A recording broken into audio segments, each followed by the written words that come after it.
I gave my daughter a brand new car at her party as a birthday surprise. But when the party was winding down, I went out to the patio and saw her mother-in-law at the wheel and her husband teaching his mother how to drive. Then my daughter got up from the table right at that moment and did nothing. Absolutely nothing. She just stood there, watching, as if I didn't exist, as if my sacrifice was worth nothing. That was 3 hours ago. I can still feel the cold of that moment running down my back. I can still see Carol's smile, James's mother, my son-in-law sitting in the driver's seat. I can still hear her laugh, a sharp, irritating laugh that pierced me like a knife. My name is Helen. I am 69 years old, and I just realized something I should have understood a long time ago. To my own daughter, I am nothing more than a resource, a wallet with legs, an old woman who is still useful for something, paying bills, gifting cars, keeping quiet. But they had no idea I had everything ready. The party started at 6 in the evening, 40 people in Catherine's backyard. My daughter. Pink balloons hanging from the trees, tables decorated with cream-colored tablecloths, soft jazz music coming out of the speakers. Everything seemed perfect. Everything seemed normal. I arrived at 5:30. I was wearing a subtle olive green dress, the one I always use for family events. Nobody greeted me at the door. Nobody asked me if I needed help carrying my bag. I went in alone. I sat alone. I waited alone. Catherine was busy tending to the guests. James, her husband, was talking to her cousins near the barbecue grill. Carol, her mother-in-law, was sitting in the center of the main table, as if she were the hostess, as if it were her house, as if it were her party. I watched everything from my corner. I've always been good at watching, quiet, but attentive. For years, I learned to keep silent, not to bother, not to ask for space. I learned that my place was on the side, that my value was in what I could give, not in what I could do. 30 minutes passed before Catherine approached me. She had a glass of white wine in her hand. She gave me a quick kiss on the cheek. She asked me if I was comfortable. I said yes. She smiled. An automatic, empty smile, the kind you give out of obligation. Then she went back to the others. James didn't even look at me. At 7, when everyone was sitting down to eat the roast beef and mashed potatoes, I got up and asked for the floor. The noise decreased. The conversation stopped. Everyone turned to look at me. I felt the weight of 40 pairs of eyes on me. I took a deep breath. I took the keys out of my bag. The car keys, a new car, brand new, silver color. That cost me $22,000. $22,000 that I saved for 3 years. $22,000 that came out of my Social Security and pension, from my occasional jobs, from my sleepless nights, wondering if one day my daughter would look at me again as she used to. I walked toward Catherine. I handed her the keys. Her eyes widened in surprise. Everyone applauded. There were shouts of excitement. Someone said, "What a generous mother." Another said, "Catherine, you are so lucky." She took the keys. She hugged me. A short, cold, calculated hug. Then she turned to James and showed him the keys. He smiled. That smile that has always given me the chills. That smile that hides something dark. Carol got up from the table and walked toward them. She took the keys from Catherine's hands without asking permission. She said something in a low voice. James nodded. The three of them went out to the backyard, where the car was parked. I stood there, watching them walk away. No one else seemed to notice. Everyone was still eating, laughing, drinking, as if nothing had happened, as if I didn't matter anymore. I waited 5 minutes. 10, 15. Then calmly, I left my plate on the table and walked toward the patio. My steps were slow, measured. I felt my heart beating fast, but my face remained serene. When I got to the patio, I saw it. The silver car, shining under the afternoon light. And there, sitting in the driver's seat, was Carol. James was next to her, leaning in, explaining how the controls worked. Catherine was standing next to the passenger door, watching, smiling, as if that were the most normal thing in the world. Carol turned the wheel. She gently pressed the gas. She laughed. She said something I couldn't hear. James laughed too. Catherine remained silent, but did nothing to stop them. I stood there, motionless, watching them. No one noticed my presence. No one turned to look at me. No one asked what I was doing there. I was invisible, transparent, non-existent. Then something inside me broke. It wasn't an explosion. It was a silent, deep, definitive break, like a crack in a glass that has endured too much pressure for too long. But I didn't scream. I didn't cry. I didn't make a scene. I just turned around and went back to the party. I sat down in my place. I drank a sip of water. I crossed my hands over my lap. And I waited. I waited for them to come back. I waited for them to sit down. I waited for them to keep pretending that everything was fine. Because I already knew the truth. And they were about to discover it too. It wasn't always like that. There was a time when Catherine looked at me with different eyes. There was a time when I was her whole world, and she was mine. She was born on a Tuesday in October, 35 years ago. She weighed 7 pounds. She had dark eyes, like her father. Black, curly, rebellious hair. From the first moment I held her in my arms, I knew I would do anything for her. Whatever was necessary. Without limits, without conditions. Her father, Robert, died when she was 7 years old. An accident at the factory where he worked. A poorly secured beam. A second of distraction. And suddenly I was left alone. Widowed at 36. With a little girl and no backup plan. I didn't have time to cry as much as I wanted. I didn't have time to fall apart. I had a daughter to feed, to dress, to educate. So I worked. I worked at anything, cleaning offices in the mornings, washing clothes in the afternoons, cooking in strangers' houses on weekends. I slept 4 hours every night, sometimes less. Catherine never knew how many times I skipped meals so she could have hers. She never knew how many months my shoes had holes so I could buy her new ones. She never knew that I sold the few pieces of jewelry I had, the ones Robert had given me, to pay for her private school. I wanted her to have what I never had. Opportunities, education, a better future. I wanted her to be someone, to not depend on anyone, to never have to bow before life like I did. And she did it. She graduated from college. She got a good job at a graphic design company. She earned well. She lived well. She was independent, strong, confident. I was proud. So proud that sometimes my chest hurt from so much emotion. But then James showed up. She met him at a work conference. He was a salesman for tech equipment.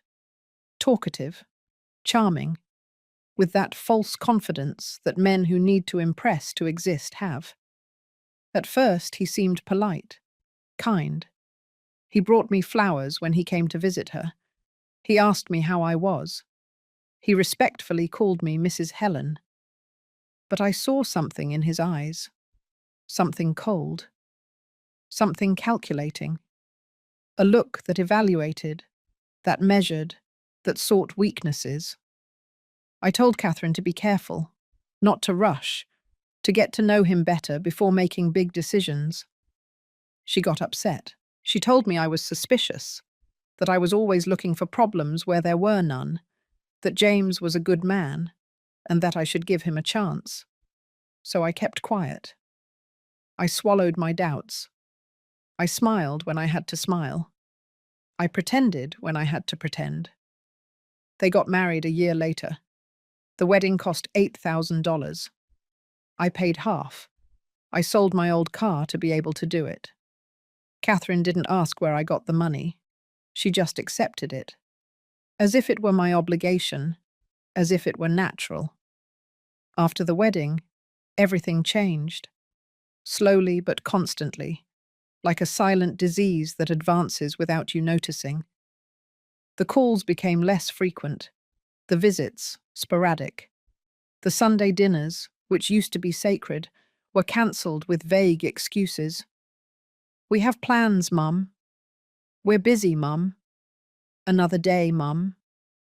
James always had a reason, a work commitment, a family reunion on his side, a last-minute trip. And Catherine followed him. She always followed him. Then I met Carol, James's mother, a 66-year-old woman. Mahogany-dyed hair, long nails painted dark red. Expensive clothes that screamed money they didn't have. She spoke loudly, laughed louder, and treated Catherine as if she were her assistant. The first time I saw her, we were at a restaurant celebrating Catherine's birthday. Carol arrived late. She sat down without apologizing and started complaining about everything. The food was cold. The service was slow. The table was poorly located. Catherine apologized for things that weren't her fault. James laughed as if everything were a joke. I tried to start a conversation. I asked Carol about her family, about her job. She looked at me with contempt. She answered with one-word responses. Then she turned to Catherine and started talking to her as if I weren't there. That night, driving home, I felt a weight in my stomach, a feeling of danger, of threat, like when an animal senses that something bad is about to happen. The months passed. Things got worse. Catherine stopped asking me how I was. She stopped being interested in my life. When we talked, it was always about her problems, her needs, her money. Because yes, she started asking for money. At first they were small amounts, $100 here, $200 there. "It's just a loan, Mum. I'll pay you back next month." She never paid it back. Then the amounts increased. $500 for a car repair, $1,000 for a credit card debt, $2,000 for an alleged legal problem of James's that I never fully understood. I paid. I always paid. Because she was my daughter. Because I thought that if I helped her, she would once again be the girl who hugged me before bed, the teenager who asked me for advice, the young woman who told me I was her hero. But she never came back. At some point, I stopped being her mother. I became her bank, her solution, her emergency resource. And now, sitting at this party, seeing her mother-in-law drive the car I gave her, I painfully understand that I lost my daughter a long time ago. The question is, when exactly did she stop loving me? Was it gradual, or was there a specific moment? Was it my fault for giving her too much? Or was it their fault for teaching her to take without thanking? I don't know. And maybe it doesn't matter anymore. What matters now is what I'm going to do about it. 3 months before the party, I found something I shouldn't have seen. It was a Saturday morning. Catherine had asked me to go to her house to pick up some old clothes boxes she was supposedly going to donate. She said she would be out all day, that the boxes were in the guest room, and that I should just take what I needed. I arrived early. I rang the doorbell. No one answered. I used the key she had given me years ago, the one I never knew if I should keep or return. I went inside. The house was silent, empty, cold. I went straight to the guest room. The boxes were there, stacked against the wall. But when I tried to move them, One of them tipped over. The contents spilled onto the floor. Clothes, shoes, papers, lots of papers. I knelt down to pick them up. I didn't want to leave a mess. I didn't want Catherine to think I had been nosing around. But then I saw something. A manila envelope. Open. With my name written on the top. My heart started beating faster. I took out the documents. They were copies of the deed to my house, the house where I lived, the one Robert and I bought 30 years ago, the house that was the only thing that really belonged to me. The deeds were marked, underlined, with handwritten notes in the margin. I recognized James' handwriting. Estimated value, $95,000, no mortgage, in the name of Helen Miller. There were more papers, bank account statements, mine. I didn't understand how they got them. There were red circles around the amounts. My savings, my monthly Social Security check. All registered, all calculated. And then I saw something worse. A printed conversation. Messages between James and Carol, dated 2 weeks earlier. James. The old woman has more than we thought. The house is worth almost $100,000, and she still has savings. Carol. Then we have to speed things up. Catherine has to convince her to put the house in her name. For security. Tell her that. James. I already tried. She resists. She says she wants to maintain her independence. Carol. Well, insist. Or find another way. We can't wait for her to die. We need that money now. The words stuck in my chest like glass shards. I read the message once, twice, 3 times. It hurt more and more. I kept reading. There were more messages, many more. Catherine. My mum asked why we need so much money lately. James. Tell her anything. Say it's for investing. Say it's for our future. Whatever. Catherine. I feel bad lying to her. Carol. Don't be stupid. She lived her life. Now it's your turn. That money should be yours anyway. Catherine. You're right. It's just that sometimes… James. Sometimes what? Don't tell me you're having second thoughts. Catherine. No. I just think we should be more careful. I don't want her to suspect. I couldn't breathe. My hands were shaking. The paper wrinkled between my fingers. I felt nauseous. I felt anger. I felt such a deep emptiness that I thought it would swallow me whole. My daughter, my own daughter. She knew what they were doing. She didn't just know. She participated. She accepted. She justified. I sat on the floor, right there, surrounded by papers and lies. I didn't cry. The tears didn't come. It was as if my body had forgotten how to do it. I just stayed there, looking at the wall, trying to process what I had just discovered. How long had they been planning this? Months? Years? Was every loan they had asked me for part of the plan? Every cancelled visit? Every ignored call? I thought of all the times Catherine had told me she loved me. I thought of all the gifts I had given her.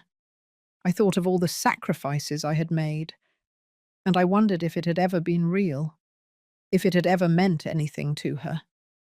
I kept the papers. I folded them carefully and put them in my bag. Then I arranged everything as it was. I closed the box. I left the house. I locked the door. I walked to the bus stop. On the way home, my mind worked at full speed. Options, possibilities, strategies. Because one thing was clear. I couldn't confront them. Not yet. If I did it now, if I told them I knew the truth, they would find another way to deceive me. They would be more careful, more discreet. No, I needed time. I needed to think. I needed a plan. That night, at my house, alone in the dark, I took out the papers and read them again, this time, calmly, with coldness. as if they were documents about a stranger, as if they didn't speak of my life, of my family, of my broken heart. And then something changed inside me. It wasn't a moment of clarity. It was something darker, deeper, a decision that forms in the parts of you that you never knew existed. If they saw me as a source of money, then I would give them what they expected. I would continue to be the generous mother, the naive old woman, the easy woman to manipulate. But while they played their game, I would play mine. And when the time came, when I had all the pieces in place, I would teach them something they had clearly forgotten. That underestimating a silent woman is the most dangerous mistake anyone can make. I called Denise that same night, my only true friend, the only person I could still trust. I told her, I need your help. And I need you not to ask questions yet. She answered without hesitation. Tell me what you need. And that's how it all started. The plan, the revenge, the justice, or maybe simply my liberation. Denise came to my house the next day. She brought coffee and a cinnamon roll, as if it were a normal visit. But when I closed the door and showed her the papers, her face changed. I saw her turn pale. I saw her clench her jaw. I saw her turn from an understanding friend to a fierce ally in a matter of seconds. Son of a gun, she said. And she didn't apologize for the language. I didn't ask her to, either. We sat at the kitchen table. I spread all the documents in front of us. The messages, the accounts, the written statements. Everything was there. The complete evidence of a calculated, cold, systematic betrayal. Denise read each paper carefully. Then she looked at me with those grey eyes that had always seemed able to see beyond lies. What do you want to do? She asked me. I don't know, I answered. And it was true.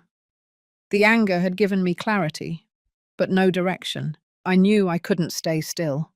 I knew I couldn't pretend that nothing had happened. But I didn't know how to proceed. I do know, Denise said. You need to protect yourself, legally, financially, emotionally, and you need to do it now. She was right. Of course she was right. But something inside me resisted. There was still a tiny piece of maternal hope that clung to the possibility that this was a misunderstanding, that Catherine really didn't know how serious it was, that I could still save her. Denise must have seen the doubt on my face, because she took my hand and squeezed hard. Helen, she said, listen to me carefully. Your daughter is stealing from you. Not just the money. She is stealing your dignity, your respect, the years you have left to live. And if you don't do something now, she's going to leave you with nothing. Do you understand? I agreed, because I understood. Because deep down, beyond denial and pain, I already knew it. That same afternoon, Denise took me to see a lawyer. His name was Sam Nelson. He had a small office downtown in New York. He was a man in his 50s, serious, with thick glasses and a way of speaking that conveyed confidence without arrogance. I told him everything. I showed him the documents. I explained the situation to him. He listened without interruption. He took notes in a yellow legal pad. From time to time, he would pause. In the end, when I finished, he leaned back in his chair and sighed. Mrs. Helen, he said, you are in a vulnerable position. If they have access to your banking information, if they know the value of your property, if they are planning to manipulate you legally, we need to act quickly. What can I do? I asked. First, protect your assets. Change bank passwords. Revoke any notarized power of attorney you may have signed. Make sure no one but you has access to your accounts. Second, document everything. Every loan you've been asked for. every unfulfilled promise, every suspicious message. Third, prepare a new will that reflects your true wishes, not what they expect. I felt dizzy. It was too much information, too many decisions, too fast. And there's something else, Sam continued. If you really want to understand how deep this goes, if you want to know exactly what they are planning, you will need professional help. Someone who can investigate without raising suspicions. A detective? Denise asked. Exactly. 2 days later, I met George Miller, private investigator, a former police officer, a man in his 60s with a stern face and a gaze that didn't miss details. He worked out of a small office that smelled of old coffee and paper. I explained what I needed. I wanted to know everything about James, his finances, his debts, his business. I wanted to know if Carol was involved in other scams. I wanted to know if Catherine was truly an accomplice or just a manipulated victim.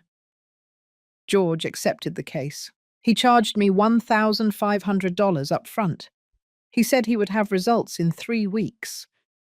Meanwhile, I had to keep acting normal.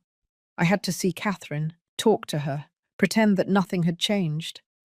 I had to smile when she called. I had to accept her excuses when she cancelled plans. I had to keep being the naive mother they thought I was. It was the most difficult performance of my life. Catherine called me a few days later. She needed money again. $800 to repair the refrigerator. I said yes. I transferred the money without asking questions. She thanked me briefly and hung up. I wrote down the transaction in a notebook. Date, amount, purpose, everything logged. I changed all my passwords. I opened a new account at a different bank. I transferred half of my savings there. I left enough in the old account so they wouldn't suspect, but not enough for them to do real damage. I visited a notary. I updated my will. In the previous version, Catherine inherited everything. In the new one, she would only inherit a fraction. The rest would go to charitable organizations, to senior centers, to organizations that helped older women abandoned by their families. The notary asked me if I was sure. I told him I had never been more sure of anything in my life. 3 weeks later, George called me to his office. He brought a thick, brown folder, full of papers, photographs, screenshots. He sat across from me. He opened the folder, and he started talking. James had debts, lots of debts, maxed out credit cards, unpaid personal loans. He had even borrowed money from loan sharks. He owed more than $40,000 in total. Carol was worse. She had a history of minor scams. She had been sued twice by tenants she had tried to wrongfully withhold security deposits from. She had worked on pyramid schemes. She had restraining orders from 1/2 of her other children's partners. And Catherine. Catherine knew everything. The messages between her and James were clear. She knew about the debts. She knew that the plan was to use my money to pay them. She knew they were lying to me, and she had decided that she was fine with it, that I had lived enough, that my money was more useful in their hands than in mine. George showed me photographs of the 3 of them meeting in coffee shops, in restaurants, planning. There were audio recordings of phone conversations where they spoke of me as if I were a problem to be solved, an obstacle, a nuisance. "I'm sorry," George said. "I know that's not what you expected to hear." But he was wrong. It was exactly what I expected to hear. Because deep down, I already knew it. I just needed confirmation. I just needed proof. "Is this enough to legally protect me?" I asked. "More than enough," he replied. I paid the rest of his fee. I took the folder. I left that office with something I hadn't felt in months. Control. That night, alone at home, I opened the folder again. I looked at the photos of my daughter. My beautiful daughter. The girl I had carried in my arms, the teenager I had consoled during her first heartbreak, the woman I had applauded on her graduation day. And I didn't feel anything, just a cold void where love once was. I closed the folder, I kept it in a safe place, and I started planning Catherine's birthday party. The party that would change everything. The party where they would finally stop underestimating me. The car was an idea Denise had. We were sitting in my living room one Tuesday afternoon, reviewing options. I wanted something forceful, something that would make it clear who they really were. But I didn't know how to do it without seeming vengeful, without seeming cruel, without seeming like the villain in my own story. You need to give them exactly what they expect, Denise said. You need to be the generous mother one last time. So generous that they can't resist. So generous that they trust completely. And then, I asked, then you take everything away from them all at once, in front of witnesses, so they can't deny it, so everyone can see who they really are. I thought about her words for days. Give them what they expect. Be generous. Too generous. So generous that they would drop their guard completely. And then it hit me. Catherine's birthday was in 2 months. She would be 36. She had always wanted a new car. She mentioned it constantly. She complained that hers was old, noisy, unreliable. What better gift than a car? What better bait? I went to 3 different dealerships. I looked at models. I asked for prices. I did the math. I finally chose one. Silver color, 4 doors, brand new, $22,000. It was almost all the liquid savings I had left. But it didn't matter. Because it wasn't really a gift. It was an investment. The most important investment of my life. I signed the papers. I paid in cash. The salesman looked at me with surprise. Few women my age bought cars like that. So quickly. So determined. I told him it was for my daughter, that I wanted to surprise her. He smiled and congratulated me on being such a good mother. If he had known the truth, he probably wouldn't have smiled. The car would be ready in a week. In the meantime, I had to organize the party. And here came the tricky part. I had to do it in a way that seemed natural. I couldn't be the one organizing everything. That would raise suspicions. I had to make Catherine believe it was her idea. I called her on a Sunday afternoon. I told her I felt bad for not having seen her much lately, that I wanted to do something special for her birthday. Something big. Something memorable. You don't have to do anything, Mum, she said. But her voice sounded interested, curious. I know I don't have to, I said, but I want to. Let me organize a party at your house. Invite whoever you want. I'll take care of everything. The food, the drinks, the decoration. Just tell me how many people. There was silence. I could hear her thinking, calculating, surely wondering how much money she could get out of this. Are you sure? She finally asked. Completely sure. Well, if you insist, it would be about 40 people. Is that okay? Perfect. Let's hang up. I smiled. The hook was set. For the next few weeks, I became the perfect mother. I called Catherine every other day to ask about the party. What food did she want? What music? What kind of decoration? She gave her opinions. I wrote them all down.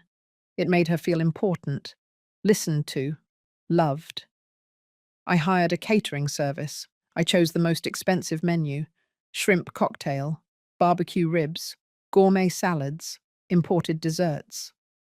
$1,200 just for food. I hired a DJ. $300 for 4 hours. I bought decorations, balloons, streamers, table centerpieces, lights, another $200. In total, the party cost me almost $3,000. Added to the car, It was $25,000, virtually all my liquid assets. But every dollar spent brought me closer to my goal, and the goal had no price. Sam, the lawyer, helped me with the legal part. We prepared documents, certificates, proofs, everything I would need for the final moment. We kept it in a black folder that I kept with me all the time. George installed discreet cameras in Catherine's house, small, almost invisible, strategically placed in the garden, on the patio, in the living room. Catherine wouldn't notice them. No one would notice them. But they would record everything. "Are you sure you want to do this?" George asked me when the installation was finished. "I have never been more sure of anything," I replied. Denise helped me rehearse. Yes, rehearse. As if it were a play. We practiced what I would say, how I would say it, the tone of voice, the body posture. It had to be perfect, calm, controlled. No tears, no screams, no emotions that could be used against me. "You have to be ice," Denise said. "No matter what they say, no matter how they react, you are ice." I practiced in front of the mirror, over and over, until my face showed nothing, until my voice didn't tremble, until I could say the most painful words with the same tranquility with which I ordered coffee. 3 days before the party, Catherine called me. She sounded excited, almost euphoric. "Mum, you have no idea how much I appreciate everything you're doing. Truly. I know I haven't always been the best daughter, but I want you to know that I love you very much." The words pierced me like knives, because she sounded sincere. Because for a second, just a second, I wanted to believe her. I wanted to believe that maybe there was a possibility that everything was a misunderstanding, that we could still fix this. But then I remembered the messages, the secret meetings, the conversations where they called me the old woman, where they talked about my death as if it were a convenient solution. "I love you too, honey," I said. And it wasn't entirely a lie, because I still loved the girl she had been. I still loved the memory of who she could have been. I just no longer loved the woman she had become. The day before the party, I went to pick up the car.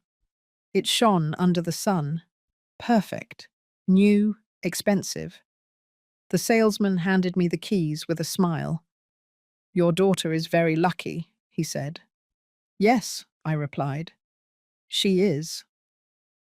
I drove the car to a parking lot near Catherine's house. I left it there, covered with a tarp. No one would see it until the exact moment, until I decided it was time. That night I couldn't sleep. I stayed awake looking at the ceiling, reviewing the plan over and over. Every step, every detail, every possible reaction. Denise had told me I could still stop, that I could still cancel everything, that I could still forgive. But I didn't want to forgive anymore. Forgiveness was for those who regretted. And they didn't regret. They only regretted not being faster, more efficient, more discreet. I got out of bed. I looked in the mirror. I saw a 69-year-old woman, wrinkles around the eyes, grey hair, tired hands. But I also saw something else. I saw determination. I saw strength. I saw someone who had nothing to lose. "Tomorrow," I said to myself out loud. "Tomorrow, everything changes." And so it was. The day arrived with a clear sky. No clouds, no rain, as if the universe had decided that nothing would interfere with what was about to happen. I woke up at 6 in the morning, not because of the alarm, but because my body could no longer pretend to be asleep. I had spent the whole night in that state between wakefulness and sleep, where thoughts mix with nightmares and you don't know what is real. I showered. I dressed carefully. The olive green dress, the one I always used for family events, the same one I had worn for dozens of birthdays, graduations, celebrations. I wanted everything to seem normal. I wanted no one to suspect that this time it was different. I put on light makeup, a little powder, a touch of coral lipstick. Nothing exaggerated. Just enough not to look sick. Not to generate unnecessary questions. At 9, Denise came to my house. She brought coffee and a long, silent hug that said more than 1,000 words. "Are you ready?" she asked. "No," I answered honestly, "but I'm going to do it anyway." We reviewed the plan one last time, each step, each moment. Denise would be at the party, but as a normal guest. My accomplice could not be obvious. I couldn't raise suspicions. Her job was to observe, record discreetly with her phone from different angles, and be ready to intervene only if something went terribly wrong. George would be outside, in his car, monitoring the hidden cameras, recording everything, making sure we had evidence of every second, every word, every reaction. Sam would be available by phone, with all the legal documents ready, prepared to act if necessary. At 4 in the afternoon, I drove to the parking lot where I had left the car. I uncovered it. It was still shining. Perfect. Immaculate. The most expensive trap I had ever set in my life. I drove it toward Catherine's house. I arrived at 5:30, half an hour before the party officially began. I parked the car on the street, far from the house, still partially covered. No one would see it until I wanted them to. I walked to the entrance. I rang the doorbell. Catherine opened the door. She was wearing a cream-colored dress. She looked beautiful, radiant, happy. She hugged me. A brief, superficial hug, but enough for any observer to think we were a normal mother and daughter. "Mum, thanks for coming early. Can you help me with a few things?" "Of course." I entered the house. The smell of freshly prepared food filled the air. The catering had arrived early. Everything was ready in the kitchen. Covered trays, stacked plates, sparkling glasses. James was in the backyard, arranging the tables. He saw me and nodded his head. Not even a verbal greeting. Just that minimal gesture, as if I were part of the furniture. As if my presence was so insignificant that it didn't deserve words. Carol arrived 15 minutes later. She came in without knocking. She greeted Catherine with effusiveness. She hugged her. She gave her a gift wrapped in gold paper. Large, arrogant, surely empty inside like her. She looked at me carefully. She didn't say hello. She didn't ask how I was. She just assessed me with those cold, calculating eyes and moved on. I took a deep breath. Ice. I had to be ice. The guests began to arrive at 6. Catherine's cousins, co-workers, neighbours, friends I hadn't seen in years. They all brought gifts. They all smiled. They all acted as if this were a genuine celebration and not the setting for an execution. I sat in my assigned place. A corner of the main table. Not in the centre. Not near Catherine. On the edge. Where the elderly are placed when they no longer matter, but still have to be present out of obligation. Denise arrived at 6:12. She looked at me from afar. An almost imperceptible gesture. Everything is ready. Everything is working. The cameras are recording. The food was served at 6:30. Shrimp, meat, salads, everything exactly as I had requested. The guests ate. They laughed. They talked. The music played in the background. Everything was perfect on the surface. Everything was rotten underneath. At 7, when everyone was seated, eating, relaxed, I got up. I felt all eyes turn to me. I felt the weight of 40 pairs of eyes waiting, wondering what the old woman would say, what sentimental speech the selfless mother would give. I breathed deeply. I took the keys out of my bag. The car keys. Shiny. New. With the silver keychain that had the brand logo engraved on it. I walked toward Catherine. Slowly, each step measured, each movement calculated. The silence deepened, the music seemed to drop in volume. Or maybe it was just my perception. Maybe the whole world had stopped to witness this moment. I stood in front of her. I held out the keys. I held them in the air between us. "Happy birthday, honey," I said. My voice sounded calm, controlled, without emotion. "I hope this gift serves you well." Catherine opened her eyes. She looked at the keys. Then she looked at me. Confusion, surprise, disbelief. "Mum, what is this?" "A car. Brand new. Silver color. It's parked outside. It's yours." The silence broke. Applause, shouts of surprise. Someone said, "What an incredible mother." Another said, "Catherine, you are so lucky." Catherine took the keys. Her hands were shaking. She hugged me. This time the hug was longer, tighter, almost desperate. "Thank you, Mum. I don't know what to say. It's too much." "Nothing is too much for you," I replied. The words came out mechanical, rehearsed, perfect. James approached. He took the keys from Catherine's hands. He examined them. He smiled. That smile, that damn smile that had always given me the chills. "Let's go see it," he said. It was not a suggestion. It was an order. Catherine sat down. Carol got up from her chair. The three of them walked toward the door, outside, toward the car. I stood there, watching them walk away, feeling how everyone else returned to their conversations, to their food, to their indifference. I waited 5 minutes, 10, 15. No one noticed that they had taken too long. No one asked what they were doing. Everyone was busy enjoying the food I had paid for, the party I had organized, the generosity I had shown. Then I got up. I left my napkin on the table. I walked toward the backyard, slowly. No rush, as if I were just going to get some fresh air. But I knew exactly what I was going to find. Because I had planned it. Because I had anticipated it.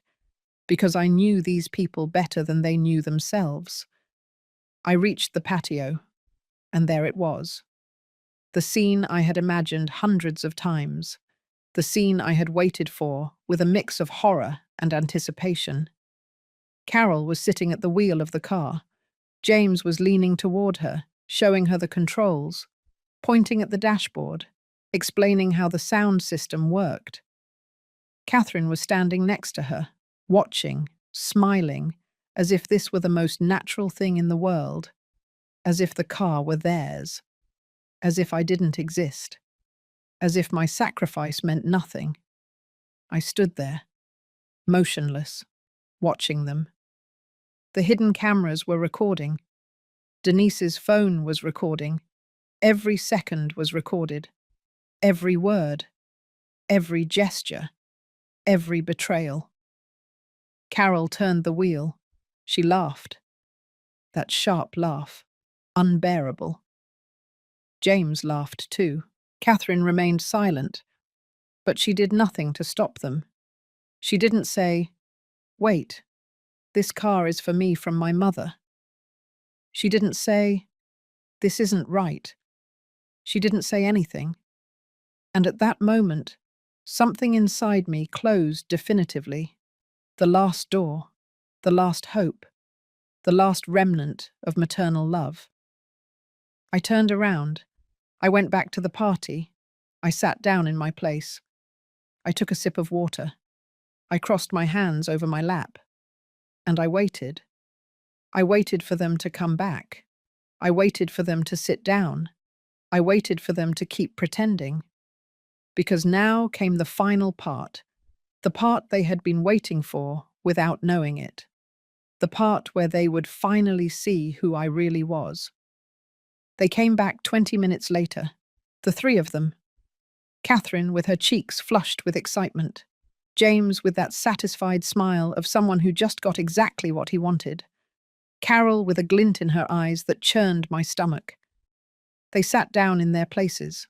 Catherine raised her cup and offered a toast to me.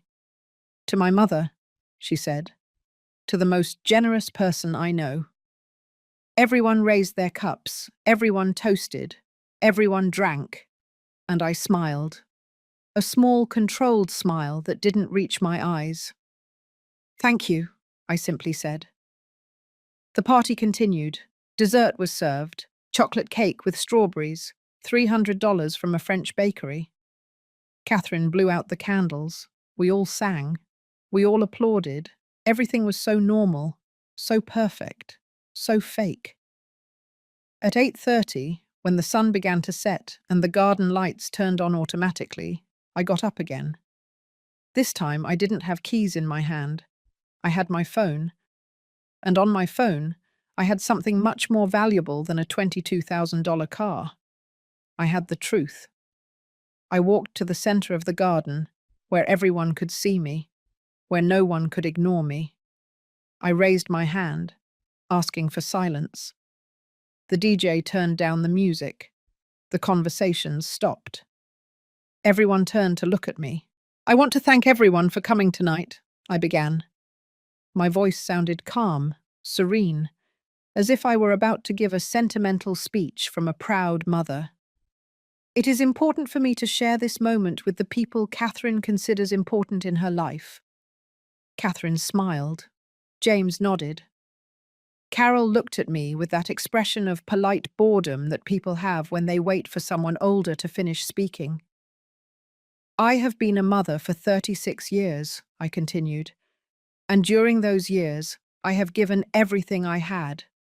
My time, my energy, my money, my love, everything. Because that is what mothers do. They give without expecting anything in return." Some people sat back down. Others smiled warmly. Denise looked at me from her table. Her eyes said, "Go ahead. I'm here. You are not alone." "But recently," I continued, "I discovered something interesting.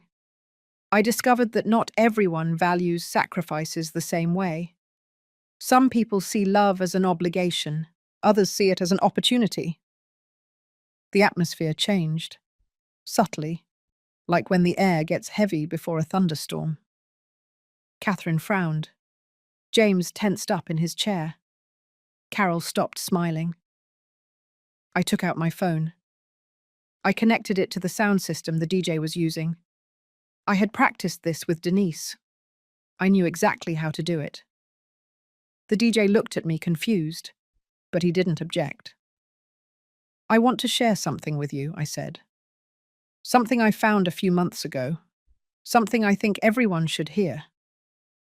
I touched the screen. The first audio began to play. James' voice filled the backyard. Clear, unmistakable. "The old woman has more than we thought. The house is worth almost 100,000, and she still has savings." Silence. Absolute silence. As if someone had pressed the pause button on life itself. "Mom." Then Carol's voice. "Then we have to speed things up. Catherine has to convince her to put the house in her name." I heard held breaths, whispers. Someone muttered, "Oh my God." Catherine stood up. "Mom, what are you doing?" I didn't respond. I touched the screen again. Another audio. This time it was Catherine, her own voice betraying her. "I feel bad lying to him." And Carol answering, "Don't be stupid. She lived her life. Now it's your turn. That money should be yours anyway." Catherine turned completely pale. James got up suddenly. "Turn that off, now." but I didn't turn anything off. I touched the screen one more time. The next audio was a conversation between James and Carol, more recent, 2 weeks ago. If she doesn't hurry up and die naturally, maybe we have to help the process. A nursing home. Some place where she can't control her money. Carol laughing. I like the way you think, son. The murmurs turned into choked shouts. Several people got up from their tables. A woman I didn't know put her hand over her mouth. An older man shook his head in denial. Denise had taken out her phone. She was recording everything. The reactions, the faces, the collapse in real time. Mom, please. Catherine walked toward me. There were tears in her eyes, but I couldn't tell if they were tears of regret or just shame at being discovered. Let me explain.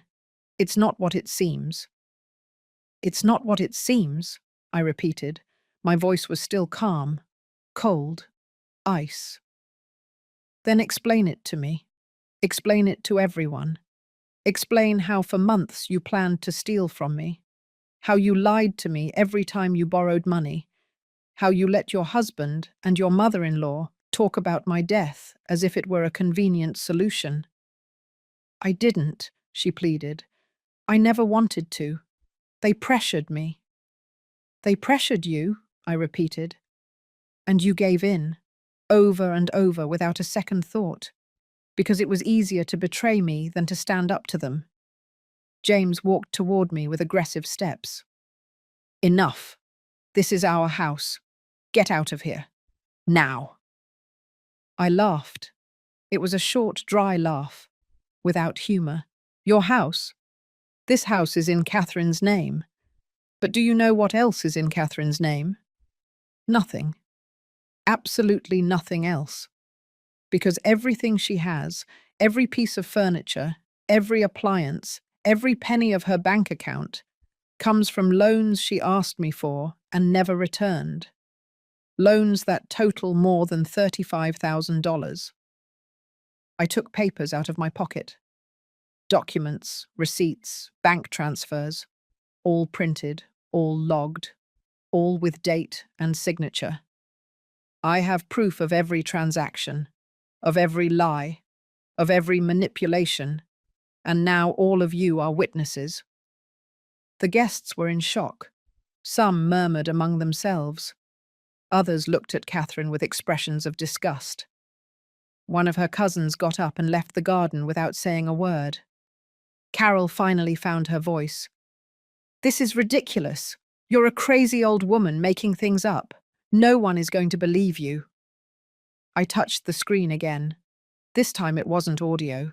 It was video, recorded by the hidden cameras George had installed. The video showed Carol and James in the kitchen of this very house. It was 3 weeks ago. I had gone to drop off food and they didn't know I was recording them. In the video, Carol said, "When that old woman gets too much in the way, we send her to a nursing home and sell her house. Problem solved." James replied, "Catherine has to sign the legal papers first. Without that, we can't do anything." Carol smiled. I almost convinced her. It's just a matter of time. The video stopped. The silence that followed was so dense it could be cut with a knife. Carol tried to speak. That was taken out of context. Context? I interrupted her. What context makes planning to evict someone from their home acceptable? More people got up. More people left. The party was disintegrating before my eyes, and I was still standing. Firm. Unbreakable. Catherine slumped into her chair. She was crying openly now. "I'm sorry. I'm so sorry. I don't know what I was thinking. Please, Mom. Please." I looked at my daughter, the girl I had carried in my arms, the teenager I had comforted, the woman who had betrayed every principle I tried to teach her. And I didn't feel anything, just emptiness. "Your apologies mean nothing," I said, "because you don't regret what you did. You only regret being discovered. James tried to grab my phone. Give me that. You have no right. I stepped back. Denise stepped between us. Other guests also approached, forming a protective barrier. George had entered the garden, tall, imposing, ready to intervene if necessary. Don't touch me, I said firmly. Don't you dare. The garden was practically empty now. There were only about 10 people left, those closest to Catherine, those who wanted to see how this ended. But this doesn't end here, I finally said. This is just the beginning, because the best is yet to come. Catherine looked up, confused, scared. What? What do you mean? I smiled. A real smile this time. A smile of pure satisfaction. Wait and see. I took the black folder out of my bag. The same one Sam had prepared. The same one I had been carrying with me for weeks, waiting for this exact moment. I opened it slowly, deliberately, letting the tension grow, letting everyone who was left in the garden wonder what else could follow everything they had already witnessed. For the last 3 months, I started. While you planned to take everything from me, I was also busy. But unlike you, I didn't plan to steal. I planned to protect myself. I took out the first document, an official sheet with notary seals.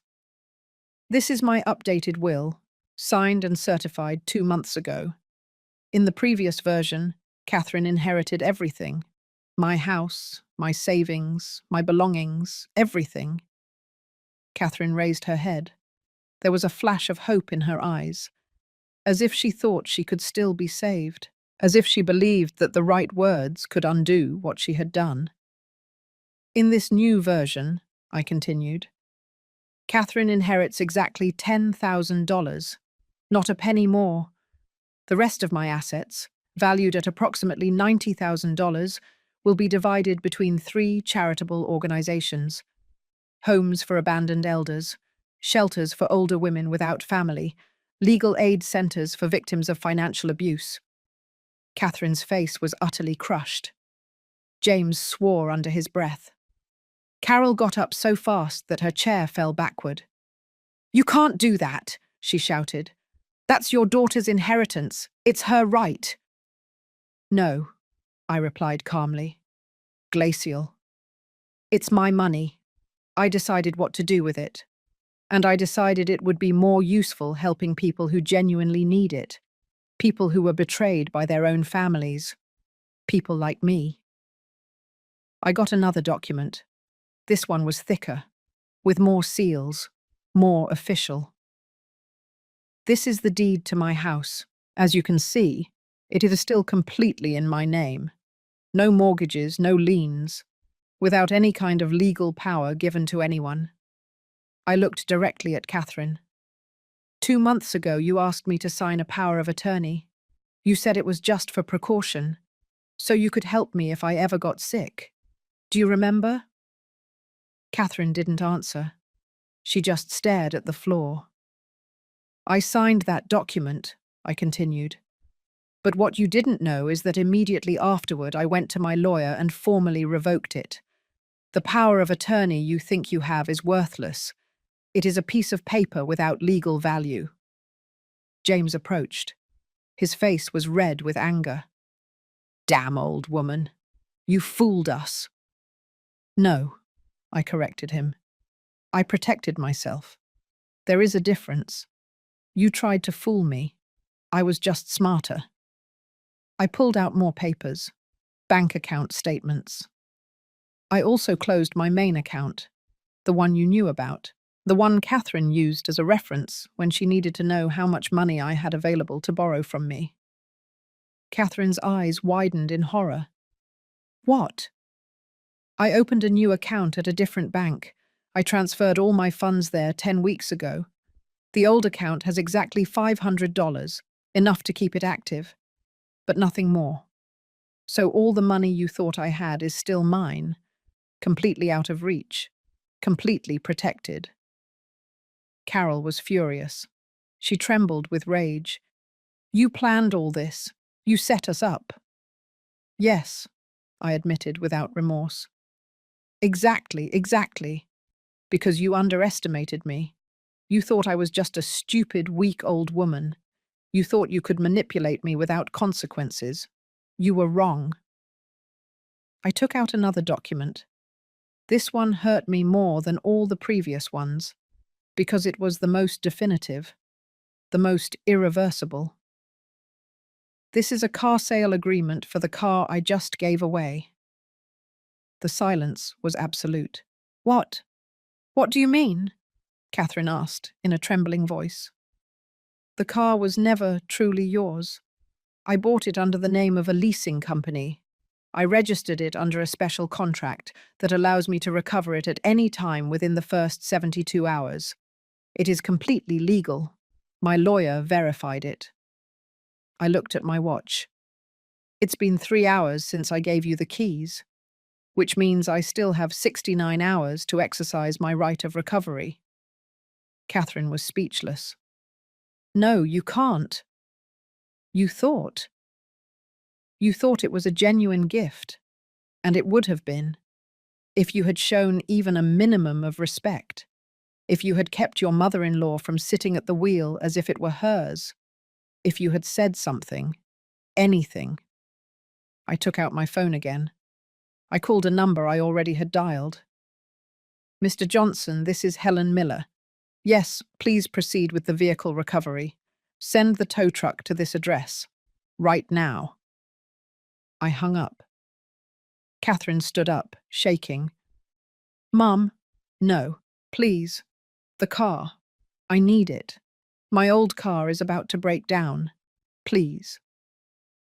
You should have thought about that before, I answered without emotion. Denise approached me. She touched my shoulder gently.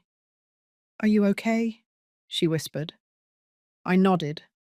I was fine. I was free. I took the last document out of the folder.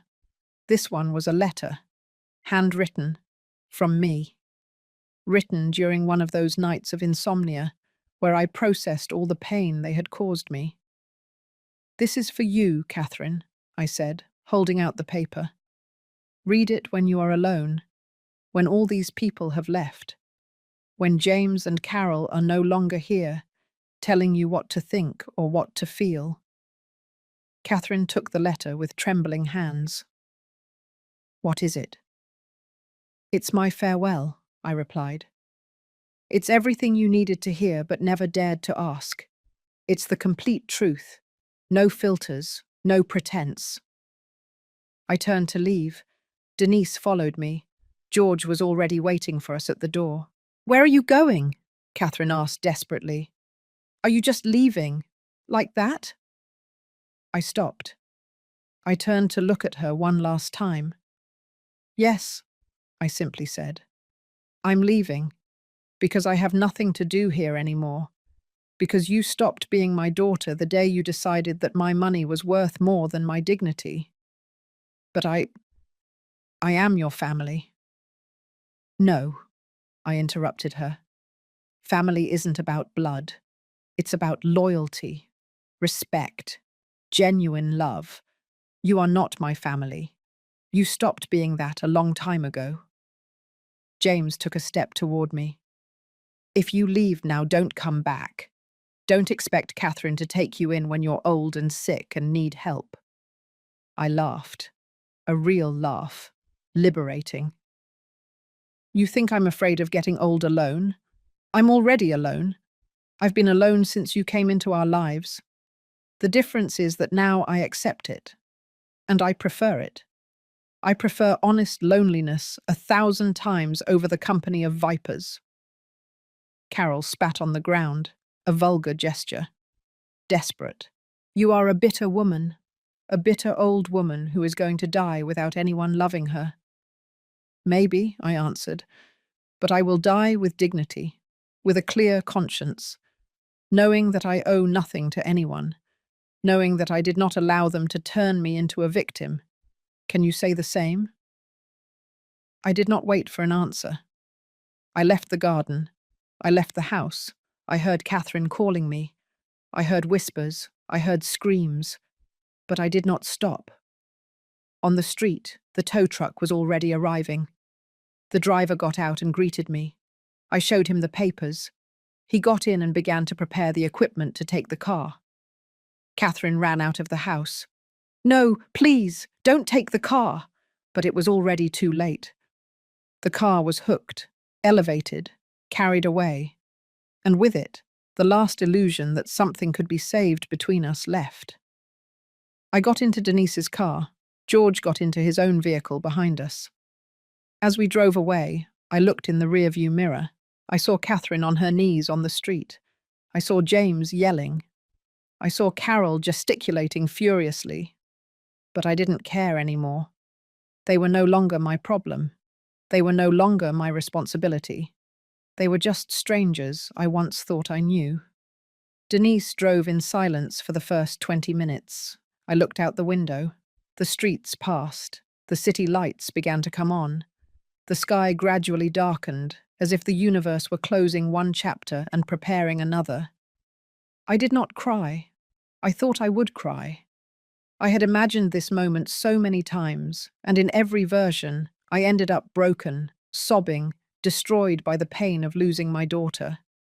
But I didn't feel any of that. I only felt relief, like when you finally let go of something heavy you've been carrying for years, like when you stop pretending that it doesn't hurt you and admit the truth. "Where do you want to go?" Denise finally asked. "Home," I answered. "For now." She felt it. She knew that "for now" meant something temporary. She knew that I had already made bigger decisions, decisions that I hadn't yet shared with anyone. We arrived at my house 40 minutes later. The house Robert and I bought 30 years ago. The house where Catherine grew up. The house full of memories that now felt like ghosts. We went inside. Denise made tea. We sat in the living room. George arrived shortly after with all the recordings backed up on a thumb drive. "Everything is here," he said, handing me the device. "Every audio, every video, every piece of evidence, in case you need anything else in the future." "Thank you," I said, and I kept it in a safe place. Because even though I didn't plan to use it again, it was important to have it. It was important to know that the truth was documented, that it wasn't just my word against theirs. George left after a quick coffee. He charged me the rest of his fee. $500. I paid him without hesitation. It was worth every penny. Denise stayed. She stayed because she knew that even though I wasn't crying, even though I seemed fine, I needed company. I needed to remember that there were still good people in the world. "What are you going to do now?" she asked. "I'm going to sell the house," I answered. The words came out easier than I expected. "I already spoke to a realtor last week.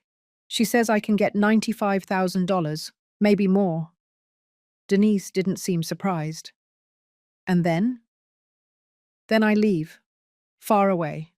To another city. Maybe to another state. I want to start over. In a place where no one knows me as Catherine's mother. Where I can just be Helen. A 69-year-old woman who still has time to live her own life." "Alone?" she asked gently. I smiled. "Not exactly. I thought maybe you wanted to come with me. If you wanted to. No pressure. But it would be nice to have company. Good company. From someone who truly values me." Denise didn't answer immediately. She took a sip of tea. She looked out the window. Then she looked at me with those grey eyes that always saw the truth. "Yes," she finally said. "Yes, I will go with you. Because you are more family to me than my own sister. Because you deserve to be happy. Because we still have good years ahead of us." That night, after Denise left, I sat alone in my room. I opened the drawer of my nightstand. I took out an old photograph. Catherine was 5 years old. We were at the park.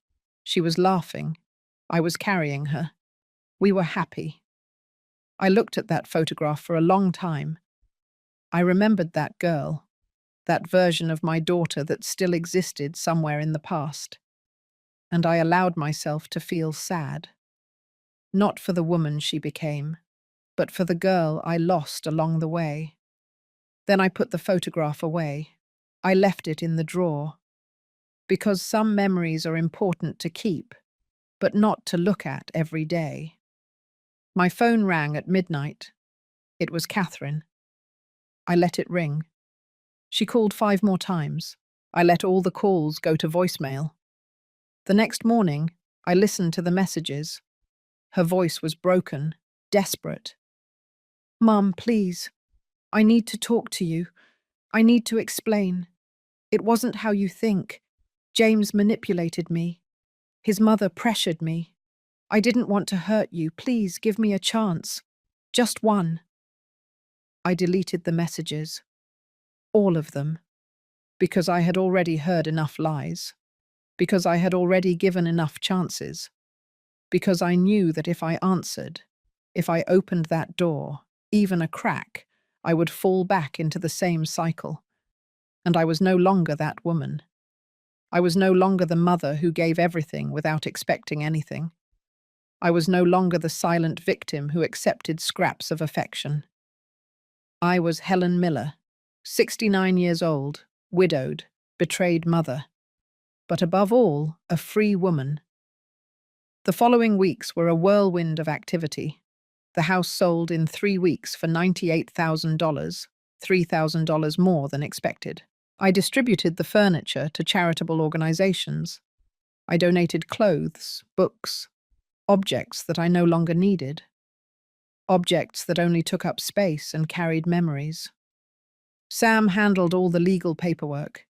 He made sure that Catherine could not claim anything, that everything was protected, that my will was irrevocable. Denise sold her apartment. She had modest savings. Together we had enough to buy something small somewhere else, something cozy, something ours. We chose a coastal town, small, quiet, where the sea was visible from the windows and the air smelled of salt and freedom. The day we left, Catherine showed up at my door. She had lost weight. She had dark circles under her eyes. She looked tired, defeated. "Mum," she said, "please, don't leave like this. Give me a chance to fix it." I looked at her. I really looked at her, looking for a trace of the daughter I loved, looking for sincerity, genuine regret. But I only saw fear. Fear of losing access to money. Fear of being alone with the consequences of her actions. Selfish fear, not true love. "Did you read my letter?" I asked. She answered, "Yes, and?" "And I understand why you're angry, but we all make mistakes. We all deserve a second chance." "I gave you hundreds of chances," I replied. "Every time you lied to me and I believed you. Every time you borrowed money from me knowing you wouldn't return it. Every time you cancelled plans with me. Those were chances, and you wasted them all." "But you are my mother." "I was your mother," I corrected her. Past tense. Because being a mother isn't just giving birth. It's being present. It's protecting. It's loving unconditionally. I did all that. You didn't. You chose James and Carol over me. Over and over. That was your choice. Now live with it. "So you just abandoned me? After all this?" "No," I said calmly. "You abandoned me first. I'm just accepting the reality that you created." Denise left the house with the last boxes. She put them in the car. Then she stopped by my side. A solid presence. A reminder that I was not alone. "It's time to go," Denise said softly. I nodded. I looked at Catherine one last time. "I wish you the best," I said. And it was true. I didn't wish her harm. I just wanted her to be far from my life. I hope one day you understand what you lost. Not money, not an inheritance, but genuine love. That's what you really lost, and that can't be recovered with empty apologies. I got in the car. Denise started the engine. As we drove away, I saw Catherine in the rearview mirror, standing on the sidewalk, alone, watching me leave. And I didn't feel guilt. I didn't feel remorse. I just felt peace. 5 months later, Denise and I lived in our little house by the sea. We woke up to the sound of the waves. We had coffee on the deck. We walked on the beach every afternoon.